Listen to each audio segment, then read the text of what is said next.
I used to scalp Tesla stocks. It was my first success in trading.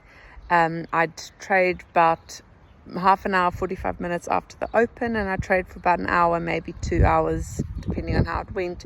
And it was really cool. I could extract about 3 to 10% each day. And it was my first kind of breakthrough in trading where I actually was like, this works. I can extract money from the market.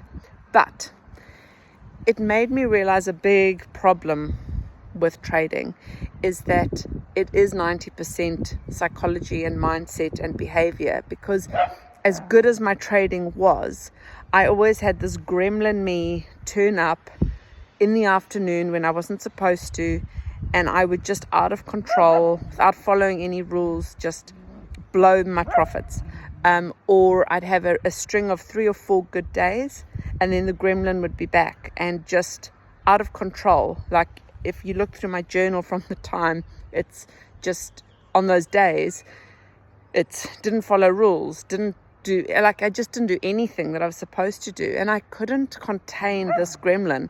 I didn't know how to marry the two. I was like, I'm doing so well, but this person that I could hardly recognize kept turning up and sabotaging me, not like every time. I just couldn't ever become profitable because all my profits were blown. But I had the bug because this was working. I was able to extract money from the markets. I knew there was a strategy that worked. So how do you solve that? Because I was stuck in this phase for a while. I did solve it because I now trade full time.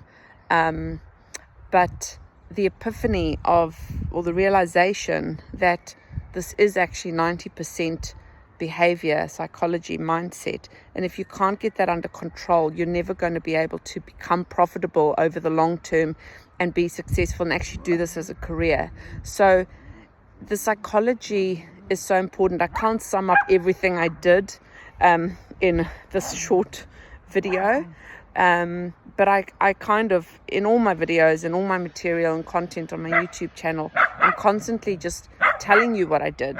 And I always talk about psychology and mindset because it's so important. Ziggy, stop it. It's so important, and it's what made me profitable. So spend 90% of your time working on your psychology, because you will get there. Lots of strategies work, but once you get your mindset right, you're going to be unstoppable.